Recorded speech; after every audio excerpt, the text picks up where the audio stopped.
Music, dance, theater. It's time to take a seat on the aisle with Tom Alvarez. Hear from performers, producers, presenters, and creators who enrich our lives in the performing arts. Who's on stage? Here is Tom Alvarez to introduce you. Hello, and welcome to On the Aisle with me, Tom Alvarez. My guest on today's episode is Kristi Lee. She is the news director and a co-host of the nationally syndicated radio program, The Bob and Tom Show. Join me now as I go on the aisle in a conversation with Kristi.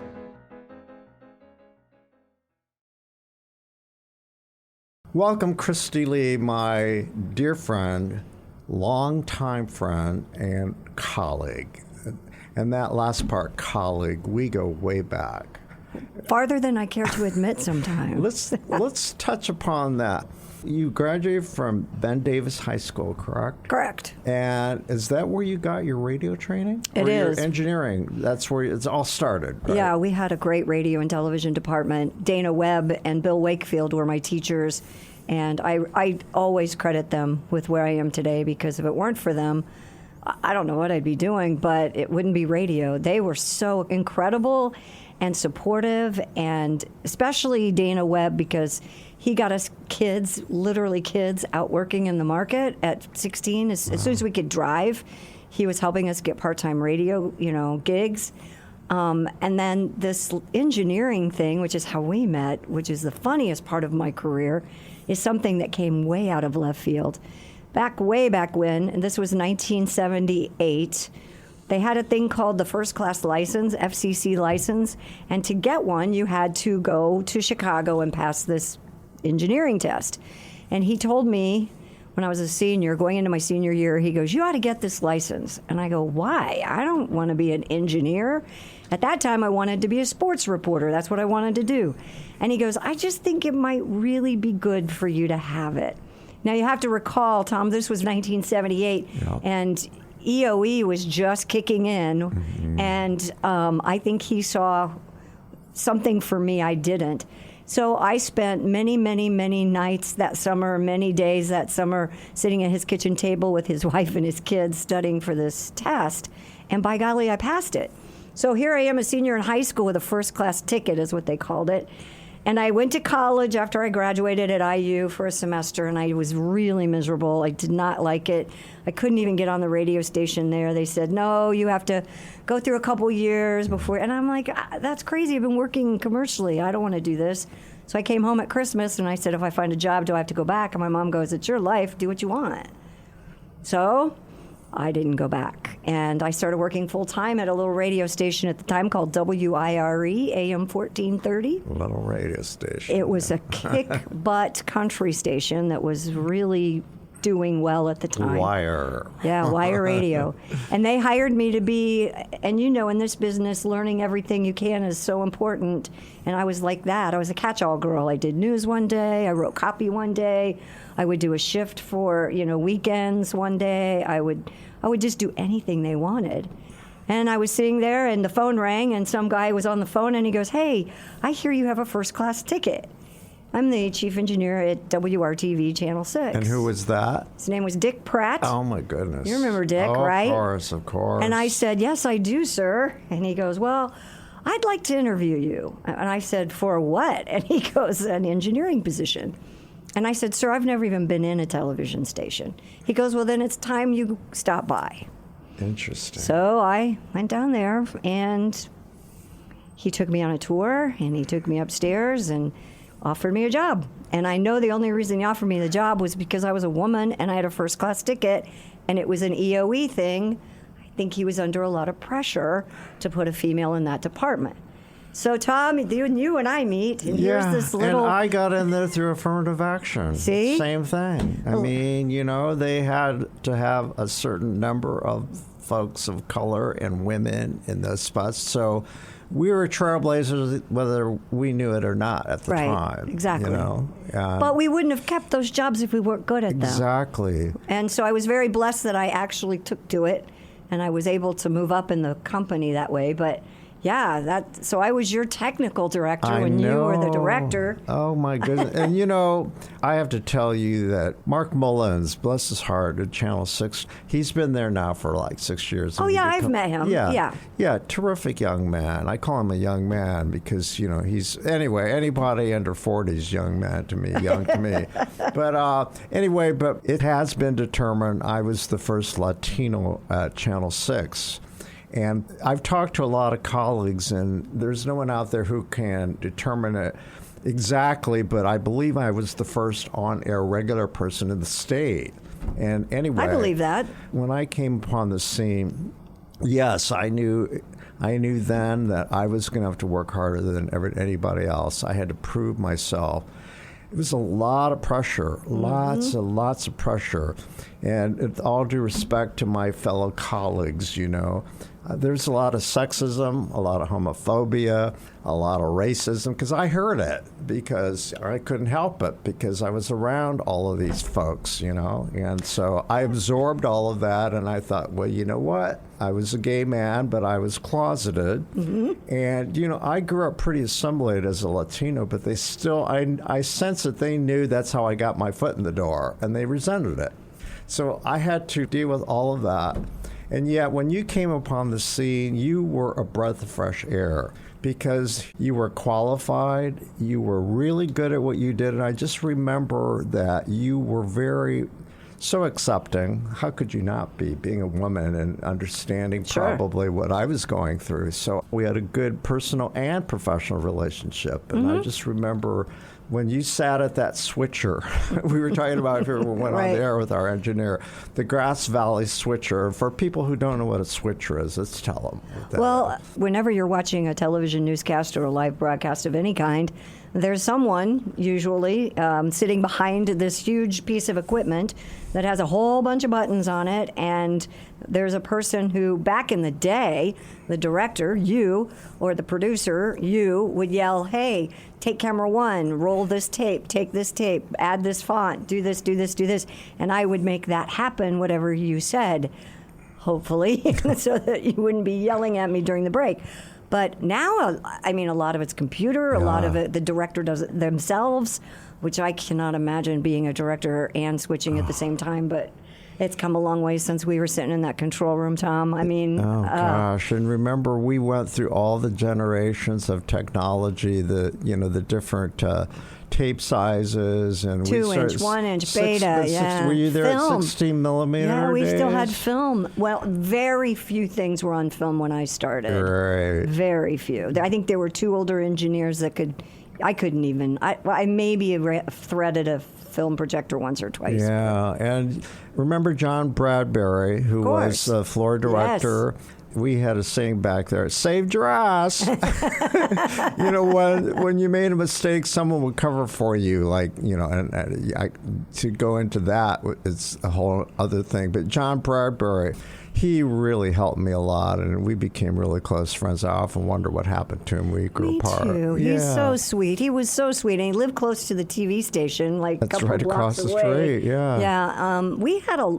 long time ago, we had a small reunion in May. I want to say 5 or 6 years ago. But Vicki was there. Oh, Vicki Lewis! Yes. Shout out to Vicki. Yeah. She has a new last name. She's happily married. Yeah, Vicki was there. We're Facebook friends.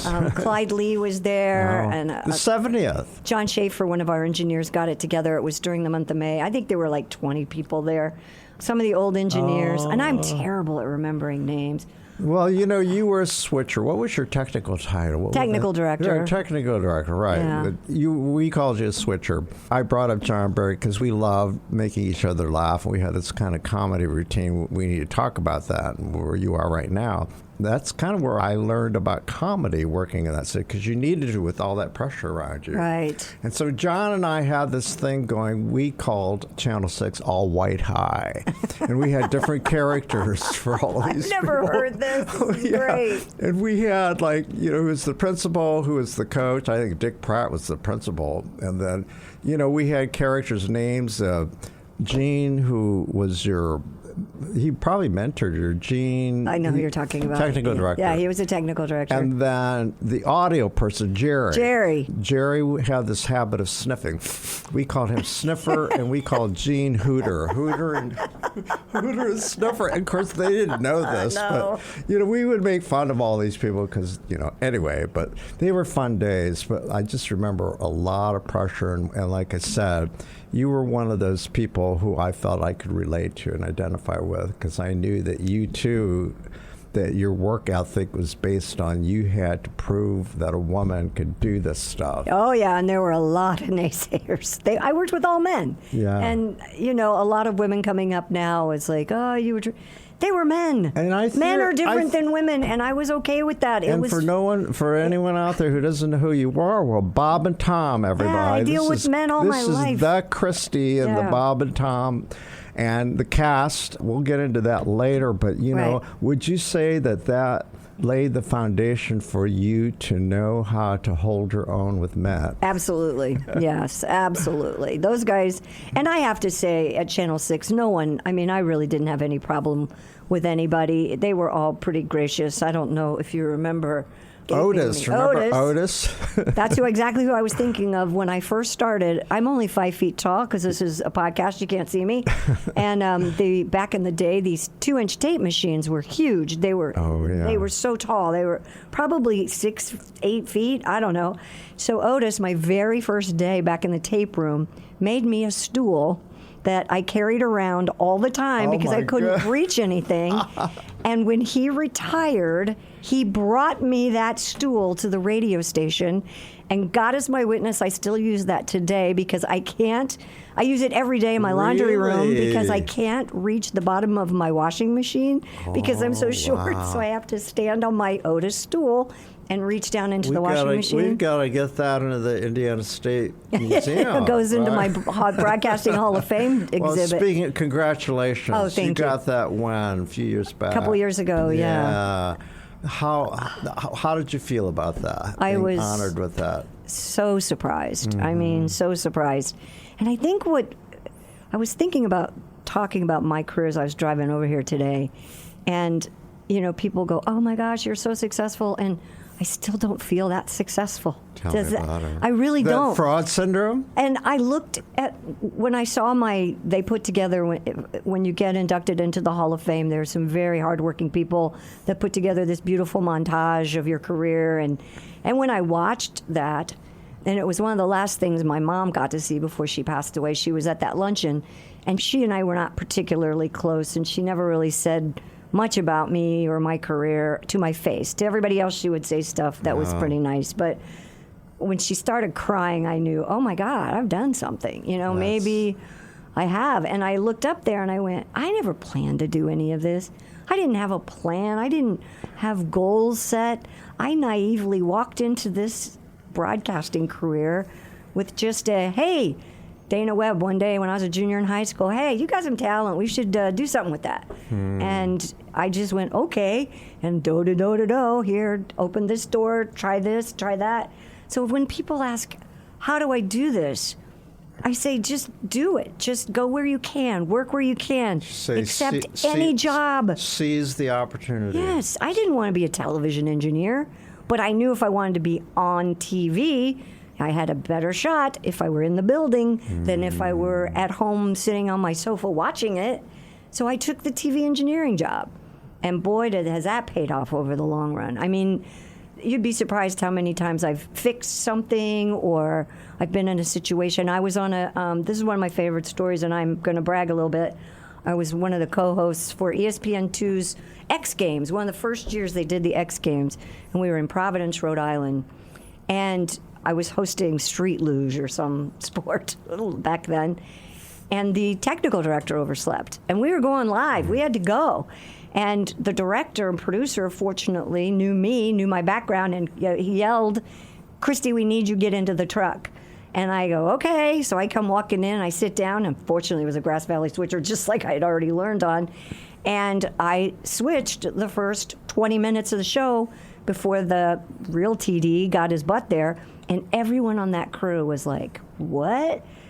First of all, I was a girl talent.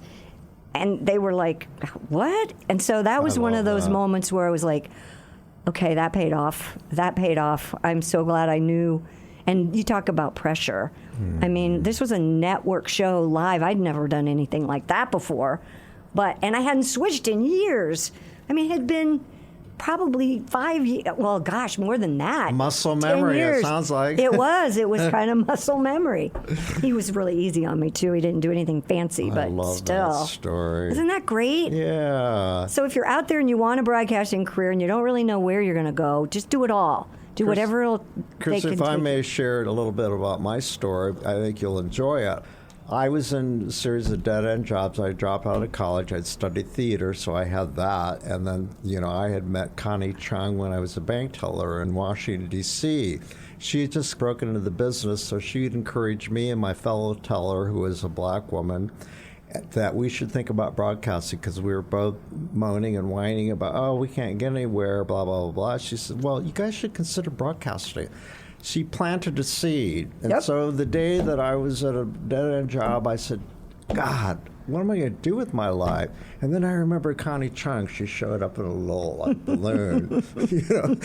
Consider broadcasting. So that day, I don't know what I did. The next day I skipped work and I went to all the radio stations in Fort Wayne.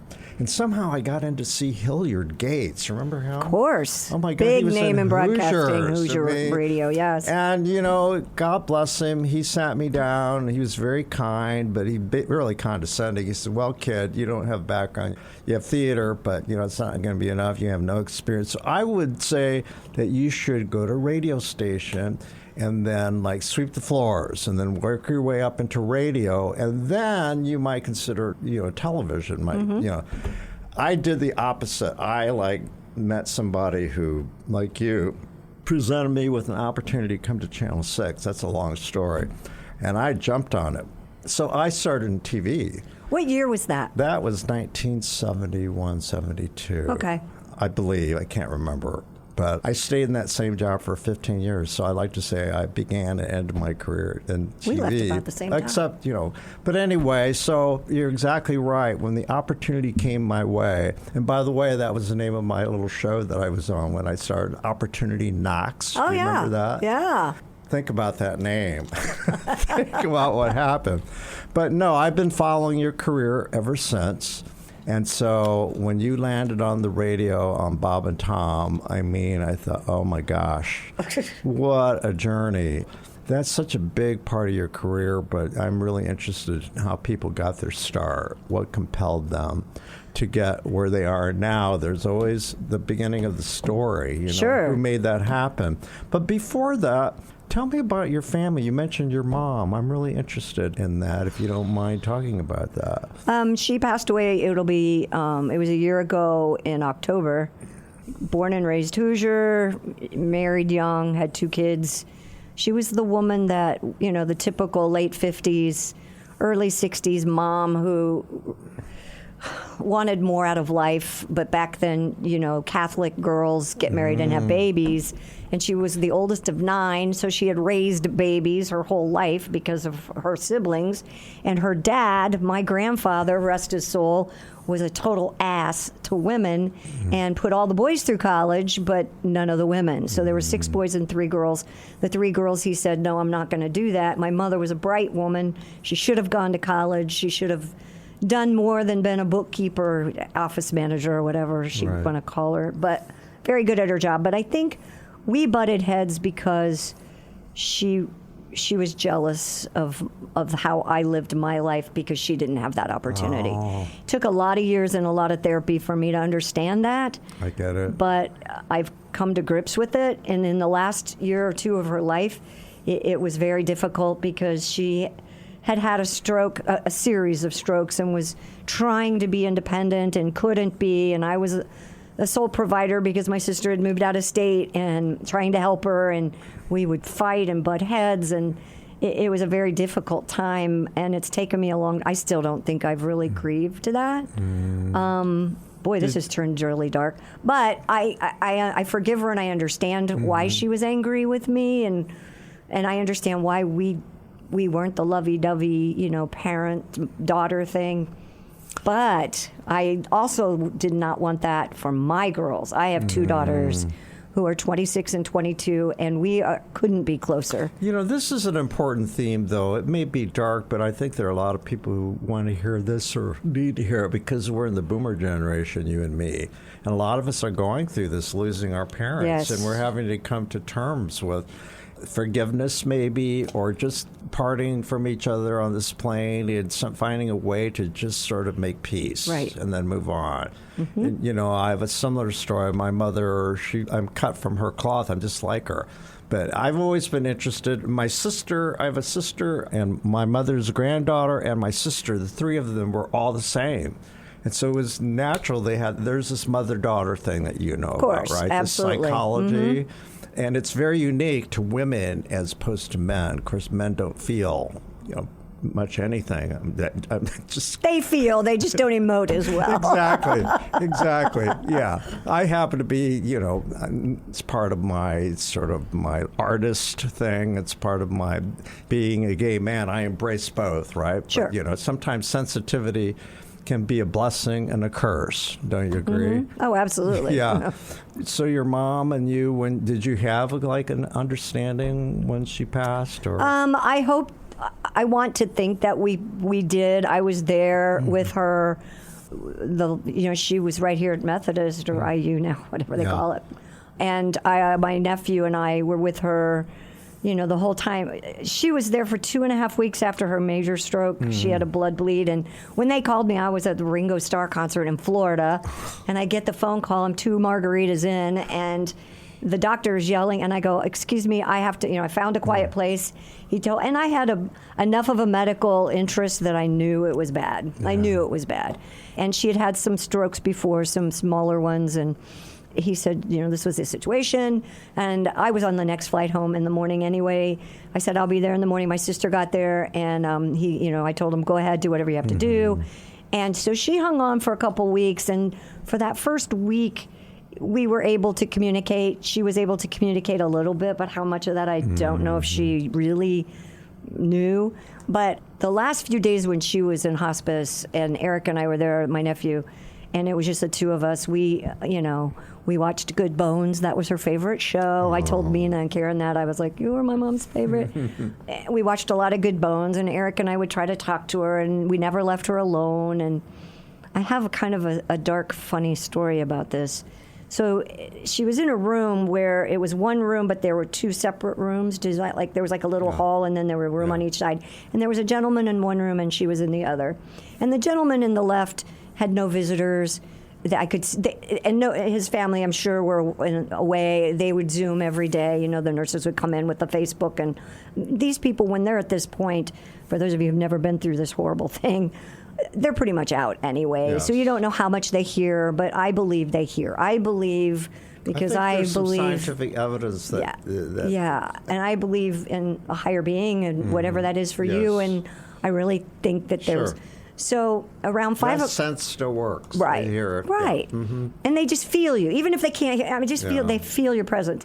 So this gentleman was in there, and my mom was in there, and it was 5 o'clock in the evening. I'll never forget. Everybody had gone home. The room had been filled earlier on my side with my nephew and his wife and my sister's brother, my brother-in-law, and the kid. Everybody, grandkids. We were all there, and then everybody left, and it was really quiet. And this woman came in, playing the harp.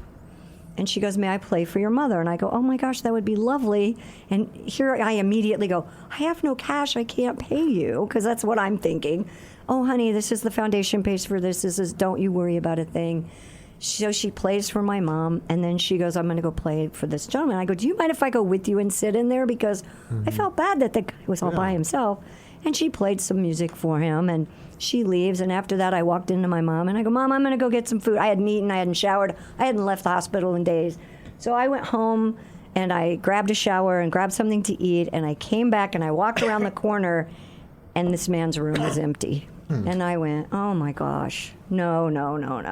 And I had gone home and gotten my favorite quilt, and I walked in, and my nephew's crying, and I knew that's not good. And I put the quilt on my mom, and I go, Mom, I brought my favorite quilt. And I sat down, I held her hand, I go, Good Bones is on, and she took 2 breaths and died. Wow.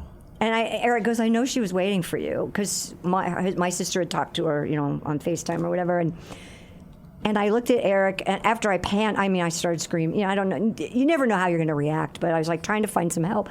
My mom needs your help. The kids that work in there, they're not kids, but the young people that work, they see this every day. They know there's nothing they can do, yet I'm panicking. Mom, wake up, wake up. So after I settle down and everything, and this is where my whole Bob and Tom background comes in. I looked at Eric and I go, if I'm ever in this situation, don't ever let a lady with a harp come in and play for me.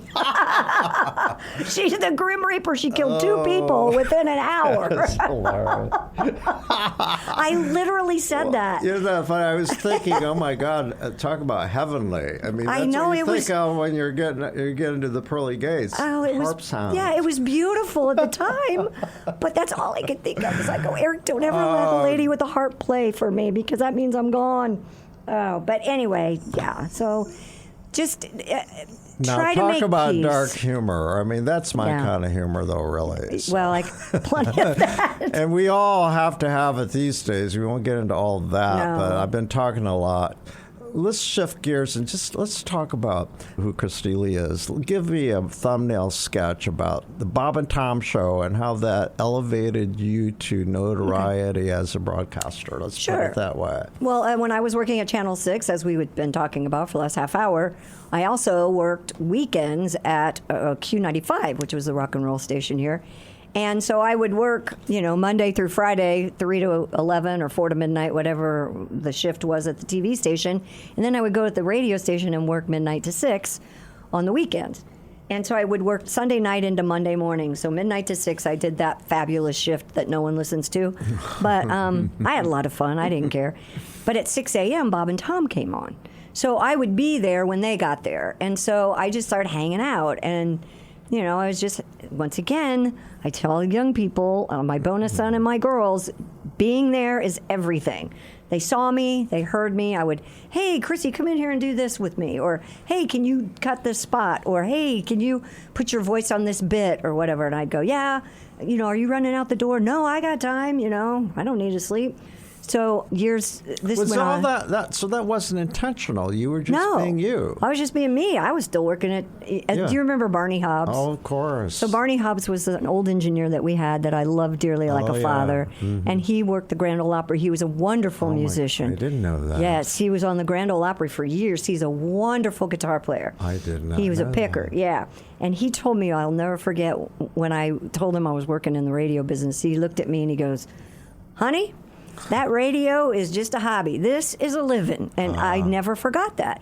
So Bob and Tom came to me and they go, "We want you to work full time." And I go, "I can't afford to take a job." I was a union engineer. I was making really good money. And I said, "I can't afford to take that pay cut." And they're like, "No, I really think this is, you fit the show. We really think you have, there's chemistry here and it'd be a good." And I wrestled with that for a long time about whether, Barney, if you're listening up in heaven, you really got to me, because I couldn't, the responsible me couldn't see past that, oh my gosh, I'm going to take this cut and pay. Okay. But I did it, and it worked out, fortunately. By the way, we directors, so-called quote Mandy, really resented you guys made so much more money than we did. Well, you should have unionized. I did. Were you guys union? No. I know talent was, and I know engineers remember were. the strike at Channel 6? Yes. We walked through the picket lines. We got catered meals, and it was fabulous. Yeah. But anyway, so I started on the show in 1987. And I have been there off and on ever since. You took a 6 months break. I was reading your background, and what happened? I'm just curious. Did you get pissed at him or something? No, Bob retired. Contract or whatever. Bob retired, and I was thinking, I didn't know what the show was going to be like without him. I was a little nervous about it. And I thought, and I had a person in my life at the time who was pretty successful, and it wasn't a money thing. I didn't have to work for a while. And I thought, maybe I should go out there and see what I can do on my own. Because as much as I love my Bob and Tom, and as much as I love my job, I felt like no one listened to me. Like no one, I didn't feel like, I didn't know personally. You're a sidekick. Yeah. Do I have interview skills? Do I know how to do something? Can I do a show on my own? And so I started a podcast. And way ahead of your time, by the way. yeah, What year was that? Well, this was only 9 years ago. Still. Yeah, 9 years ago. That's before most people even knew what one was. Yeah, and that's why mine was successful. Well, I mean, I had a lot of listeners, but I couldn't monetize it, which is a whole nother story. yeah. I mean, it was, but I did it. I started it. I came up with a logo. Where did you do it? Do you have a studio? Had a in your home? studio near Eagle Creek. Brad Shoemaker is my producer. He did a wonderful job. We had a little studio right there off Lafayette Road in Wilson. And we did, we had a very nice looking studio. I got great guests. I mean, I look at my guest list now because I'm doing another podcast with Dr. Shoemaker at the zoo. And he's always asking for guests. I go, well, I interviewed him. And he goes, well, it was 9 years ago. We could ask him again. Sure. And I proved to myself, hey, I can do this, but I couldn't make it work money-wise. Mm-hmm. So the relationship I was in was not going well, and I knew I had to provide for my family. No. So I started looking for another radio job, and that got out. And Tom called and said, are you thinking about getting back in the business? And I went, yeah. And he goes, yeah, maybe you should come back here. And so I did. Okay. I mean, I got lucky. But I really enjoyed doing the podcast. I really enjoyed having people say, you are a great interviewer, or you know what you're doing. I just did an interview with Mel Raines, and Mel is one of my absolute heroes, and she's the president CEO now of the Pacer Sports and Entertainment Corporation. Mm-hmm. And she's such an interesting woman and worked for Vice President Dick Cheney. And I sat in there with like you. I didn't come with notes really, but I was almost in fan mode, and I couldn't. I'm like, questions, come on, think of questions. I was like, don't let this be a pause. Let there be. And I'll never forget during that interview, she said, that was one of the best questions anyone's ever asked me. And that's when, is this. Yeah. You're like, oh my gosh, I kind of know what I'm doing. What the secret is, and you know this, it's listening. Yes. I'm listening to you. And I'm not thinking of my next question right now. I'm perfectly in the moment with you. A lot of people don't know what that's like. Yeah, and it's just like, of course, but I fall back on, quote, my technique and my experience. So I can do two things at once. I can listen to you, and then in the back there, I think, jump off to something, pivot. I know how to pivot. Right. And I've learned a lot from you and your colleagues in radio because, let's face it, podcast for many is like the new radio, especially for young people. They don't. Oh, yeah. So let's talk about the difference between, for those who don't know, explain the difference between a podcast and radio. Yeah, and I know, especially people our age go, what's a podcast? I don't even, what radio frequency is that on? No. Yeah. You go to your computer or an app. I mean, Spotify, Apple Podcasts. I mean, there's so many places. Wherever you get your podcast, that's where you find us. Mm-hmm. And I still have them up. It's called Kristi Lee Uninterrupted, which I did on purpose because I'm constantly being interrupted at work. And I was sick of that. I was like, for once, I get to talk and no one's going to interrupt me. That. And now I'm doing one called Worth Your Time with Dr. Rob Shoemaker, who's the president of the Indianapolis Zoo, which is a really weird... We are as opposite of people as you can get. Dr. Rob is a PhD in biology and animal sciences. And here I am being a goofball radio host that loves music and comedy and the arts, and so he loves the arts as well. He's a big playgoer and probably more than I am. But it makes for interesting repertoire, if you will, between the two of us. But if you're not familiar with podcasts, you can get a podcast on any subject ever now. I mean, back when I was doing it 9-10 years ago, there weren't as many. You had the Joe Rogans and the Mark Marons and the Jimmy Pardos and the people that really started the ball rolling. And I was getting 20,000, 30,000 downloads a week on a show, and I couldn't make any money. Now if we get 500 a week, we're ecstatic because you as the consumer have so many things to consume. And that is so hard to break through. That is so hard to, as the kids say, go viral so people know about you. Tell me about it. Here I am. It's been a year last week, so tell me about it. But in terms of the medium itself, I knew that things were really taking off when 2 or 3 years ago, I'm still a news junkie, and I still watch NBC and the Today Show religiously, and now they have whole features about podcasts. Sure. Top 10, and you see all of these packages on television, all of the entertainment shows, and a video podcasts. And so they're pretty much now mainstream, I believe, would you say? Oh, absolutely. And the other thing about podcasting, just like everything else, it got, here I was, the little show that could. I was sometimes in the top 30 of Apple Podcasts, and I was all my own, doing it all by myself. I hired a girl to do my social media to help me because I don't know anything about that. But that was it. And Brad, the three of us kind of did this. So, but Kristi, naturally you had your Bob and Tom fans. That's true. And that was the only thing that saved me, because I had left the show and people were like, oh, where'd she go? Oh, she's doing this. We'll check it out. So I did have that. And when you say syndicated, when you guys promote yourself as syndicated, how many cities and what's the scope? We're on over 100 stations nationwide. And then the Armed Forces Radio Network, so we're heard worldwide. And then with streaming, for those of you who are old like me, streaming means you can go on your computer or your phone and you can hear anything, anytime, anywhere. So we stream. On your phones, too, though. Yeah, through the app. We have a Bob and Tom app. So you can hear the show whenever you want. All the major markets? No. I mean, for us, a major market would be Cincinnati. We're about to go back on in St. Louis, a lot in Michigan. We have actually California, Bakersfield, San Jose. Those are big markets for us. Big in the Midwest, Iowa, Cedar Rapids, Davenport, Toledo.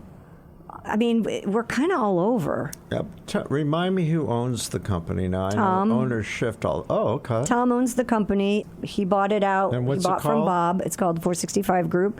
And then 465 as in the highway. Okay. Yeah, I don't. Great. That's pretty.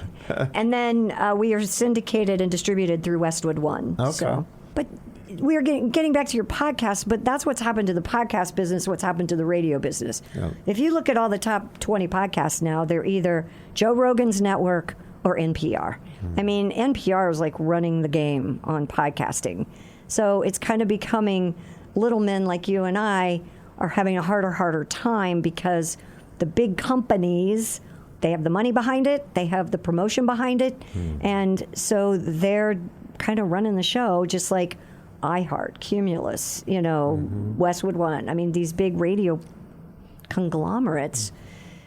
We both know media's changing in the way we get it, the way we process it. Sure. It's just ever changing. Wouldn't you say, though, but what satisfies you? Okay, so there's the money, there's all of that, there's the audiences and the numbers and all, but when it boils down to, aren't you grateful that you still, that voice that you didn't know you had, that it's a gift if you're given that talent, because it takes talent, to be able to hold your own on your own show.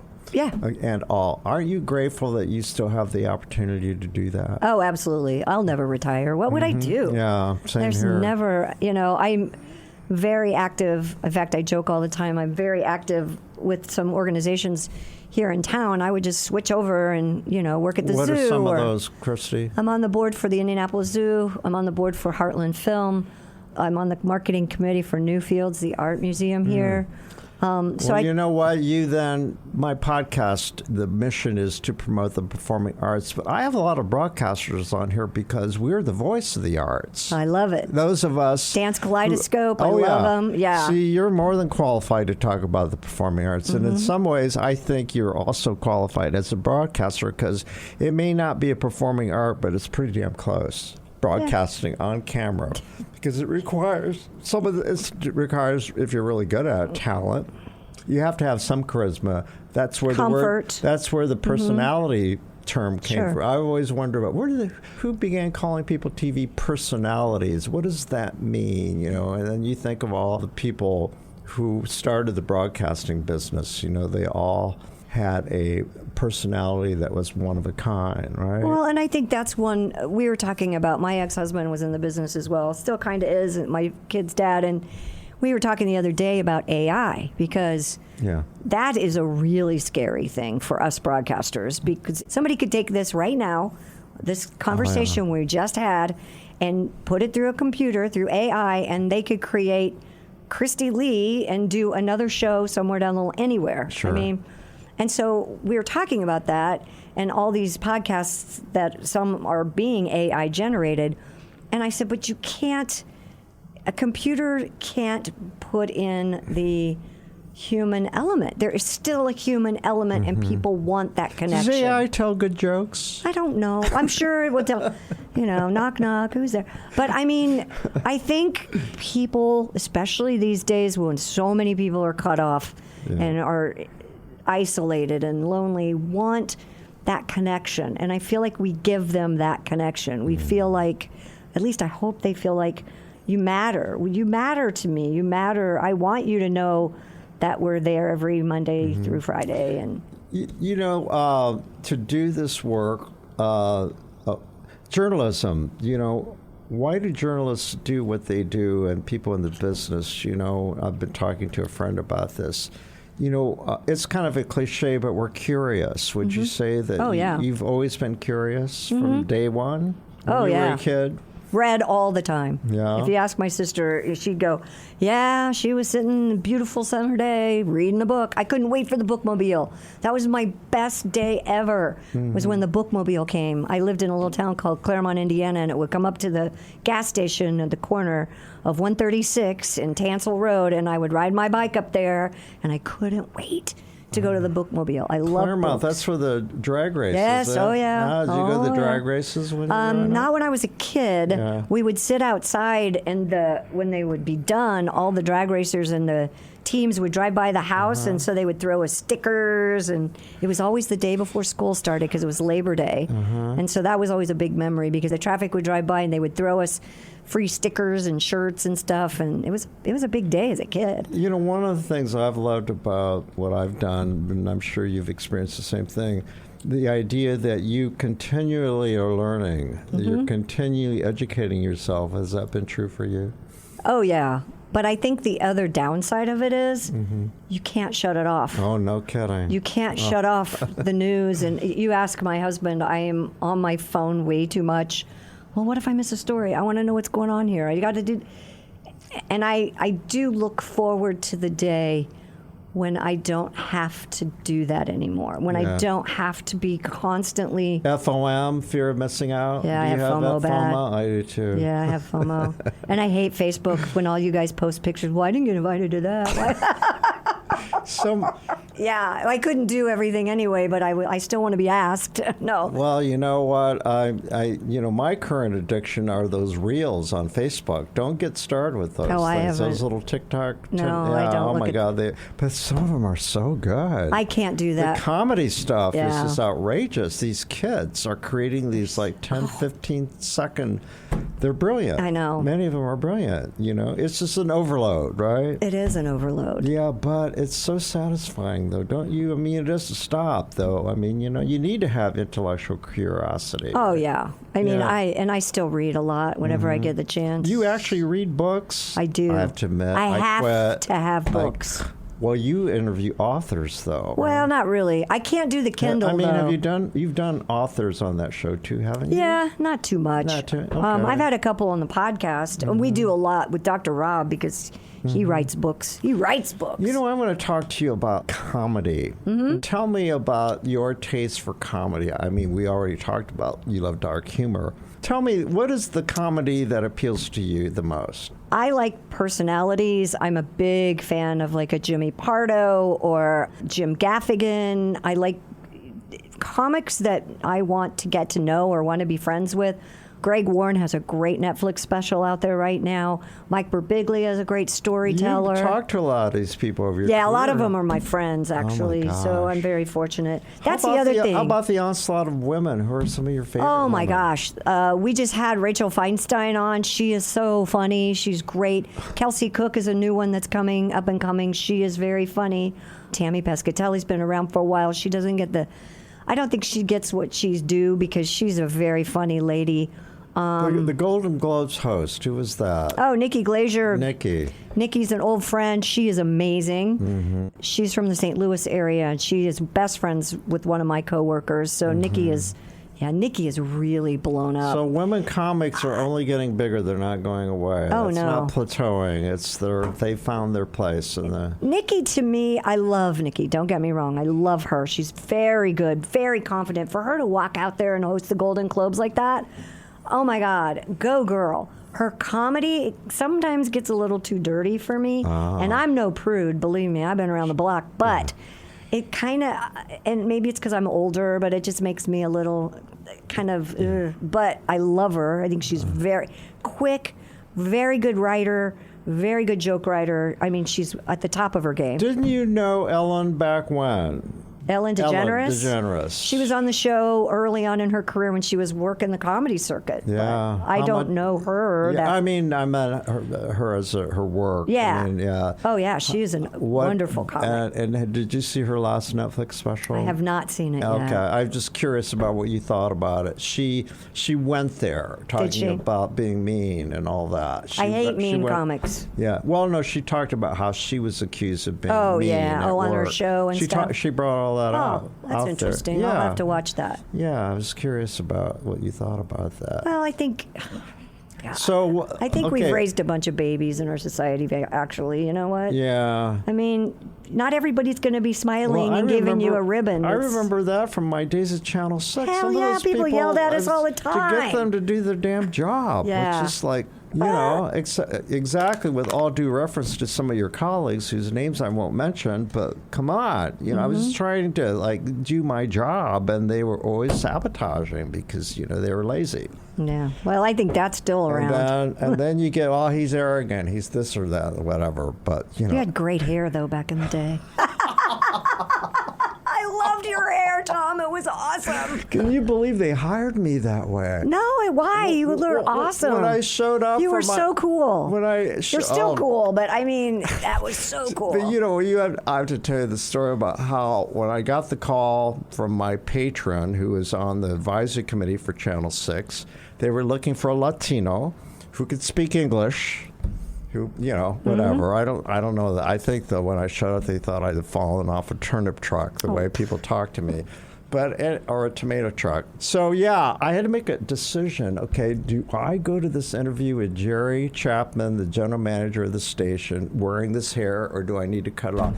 And I thought, you know what? I'm going to take a big risk because this is the future. And I'm just going to go there, and they either hire me based on my background or whatever, but I'm going to keep this hair and see what happens. It was very risky, and when I showed up, he didn't bat an eyelash. He put me in front of the camera that day. I went down and had an audition, and I read a spot for some cleaners. I mean, it happened so quickly, and he said, and I got the job. It wasn't like a full-time job. That came later, but they gave me this public affairs show called Opportunity Knocks. But yeah, I had that big afro hair. You had great hair. It was cool. I know, but that was back then when, long hair was a political statement. Yeah. People we work with are very conservative. Oh, yeah. Oh, yeah. And, people are still wearing ties. Some of your engineers are still wearing ties. Sure. Jerry always wore a tie. I know. Sound guy. I know. But, yeah, I thought, boy, I had a lot of nerve back then to do that. But I think I started a fashion trend, though, too. I think so, too. Well, I liked it. Yeah, and let's see, what was your little do back then? Oh, my gosh. I have pictures. I should have brought them. I had this really curly, I wanted to be Stevie Nicks, and it just turned out to be this perm that just went everywhere, and it was horrible. I was trying to remember when I kind of clamped onto this just straight hair bangs thing. But yeah, I went through some horrific short hair. Oh my gosh. Yeah. I've had some really horrible looks. But so tell me about the show these days. You're still, what time do you wake up? What time do you sign on? I get up at 4:30, which is going to change because I'm When we moving. worked together, I was on that morning shift for years. Yeah, I did nights. You did mornings. I didn't. Oh, yeah. God. It was, I don't know how I did it. That's when I was suffering from alcoholism. I'm since recovering. I don't know how I did that. Yeah. I used to sleep in my office on the floor so I could be there for sign-on. Oh, God. Oh, my God. Yeah, I didn't need any help. Wow. But directing back then, and I think you'll agree with this, the engineers always told me, Alvarez, someday you're going to be so grateful for this experience because if you direct live TV, you can direct anything. Yeah, absolutely. Is that true? I believe that. Yeah. Well, and back then we did the 5 o'clock news and the 10 o'clock news, or the 6 o'clock news and the 11 o'clock news, and that was it. And now they have 10,000 newscasts all day long, which got us into a lot of trouble before we did production in between the newscasts. We did some fun things back in the day. So what time do you go to bed? I go to bed around 9. I try to go to bed around 9. I'm usually asleep 10, so I usually sleep 10 to 4-ish. I get to work about 5:15, 5:30, go on the air at 6. I go 6 to 10 a.m. we're on the air, and I'm done at 10, and then the day starts with all the other things that I do. Sure. And so what's the chemistry like now all these years later with those guys? It's great. Bob is retired and doing well. I saw him over the holidays and enjoying it. Tom still is a workaholic and would be at the office all day long every day if you let him. But he has small children. Oh, my God. So he's doing still a lot of that. Josh Arnold, who came in and didn't replace Bob, but is in the room full-time with us, is a wonderful man, very articulate, very well-read, very funny, great comic, great comedy writer, great singer. And then Chick, of course, has been there as long as I have, so the chemistry really hasn't changed that much, except for the fact that Tom has total control now. Whereas when Bob was there was a little bit more of a cushion. And so now we always joke it's Tom's world and we just live in it. But we have other rotating people in and out, the younger generation, which is always fun. It's still fun. I mean, I go to work every day. I don't wake up at 4 and go, oh, God, I have to go to work today. I never have had that, and I'm so blessed. How many people can say that? Not very many. Exactly. And I've never had that job where I just didn't want to go to work, or every day is different. Although I used to joke about TV news, though. I could switch in my sleep because it really didn't change. The stories changed, but the format really didn't change. You remember how excited you'd get when we get like a new set? Or oh my gosh, yes. It was like, wow, we have a new set and we have new graphics. Or oh my God, there's this thing called a Chiron now. Yeah. We don't have to have all that art come up from the art department. Right. On cards in the studio. Yeah, I mean, I think about the continuum of technology that I went through, and that's why at my age I'm not intimidated by technology. But at the same time, for those listeners who don't know what she's doing, I'm moving away from He doesn't the like to stay on his microphone. We're going to wrap this up, but I really appreciate you giving me your time. Let's go back again. You gave some tips to younger people about broadcasting, or life in general, about seizing opportunities. But what about broadcasting? And what do you want to tell young folks out there who may be considering a career in broadcasting? Obviously, things are changing rapidly. And so, as we have spoken of, the podcasting world is just getting bigger and bigger. I think the key to making money is figuring out how to monetize it and how to make that a career rather than like you and I do a show, not together, but we do our own podcast once or twice a month. That to me is going to be the future, because I don't know how terrestrial radio is going to look in 10 years. I really don't know, sadly. I mean, I live in a bubble. My job is kind of protected in this little bubble, and I'm very, very fortunate, but there aren't a lot of jobs like that anymore. And so if I were a young person, I have one. I have a 22-year-old who's very talented. She has both her mom and dad's talent. And does she want to go on broadcasting? She produces a podcast for Purdue right now. And she works for Purdue Global, but she's funny. She's really quick-witted, and she could very articulate, can read, smart student, love to do it. But it's hard for me to encourage her to do this. I told her, I said, you just need to find a different path, I think. Maybe directing, or maybe writing, or maybe producing, or just something that maybe is a little broader, that's not so focused. Like radio news I don't think is a job for her. I mean, there's not going to be one. I don't know how much longer that lasts. I speak at high schools a lot. I still go back to Ben Davis. I'm a big Ben Davis giant supporter of their radio program. John Easter does an amazing job. They have a fully decked out studio? They have a TV studio that's nicer than what we worked at Channel. Wow. In fact, I think they have some of old Channel 6 equipment over there. Wow. And they have beautiful facility. And I do their alumni every year. I do a show over there on alumni weekend. But the kids are talented and they're great. And I've also done the Indiana High School broadcasters. They have a broadcasting awards every year, and I've done the judging for that. And these kids are so talented. I bet you've given a lot of kids that people don't know about a lot of breaks, haven't you? Open doors? I don't know. I try. Yeah. I mean, if somebody comes to me and asks for help. You recommend young people? If there's somebody I think is worth, one of the girls, Marlo, who doesn't work in the business anymore, but I got her on at ESPN. I go, Marlo, you need to be doing this, and she worked for many years in IndyCar. Isn't it fun to discover new talent? Isn't that fun? Yeah. Yeah, someone did it for us, right? Sure. You like to return the favor? Yes, yeah. And if there's a guy at McDonald's at the drive-thru who's got the voice to die for. I told Tom the other day, I go, you need to go get him, bring him over here, and do commercials or something, because his voice, Tom, is so good. I hear you. I mean, it's just amazing to me. I hear you. I had a server recently at Lincoln Square Pancakes on Meridian.